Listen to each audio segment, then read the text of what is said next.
got put on a serial killer watch list as a child. I wrote a lot, like through middle school, through high school, and like most of us who were girl writers at that time, I wrote a lot of like vampire and like kind of dark fiction. I wrote a lot of like deviant art poetry, which, if you're a millennial, you probably remember that. But I was always told by people that I was a good writer, that I had talent in this area. So I was always very excited to share my stories with others. So I had an English teacher give us an assignment that we all had to do a creative writing project. And so I wrote this like 30, 50-page story about a high school student who tracks down and finds a serial killer who ends up being a family member of hers.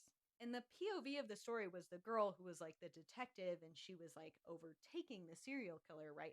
But right in the beginning of the story, the serial killer kills a teacher at the school. And it wasn't graphic, it wasn't violent, it's just what starts her journey.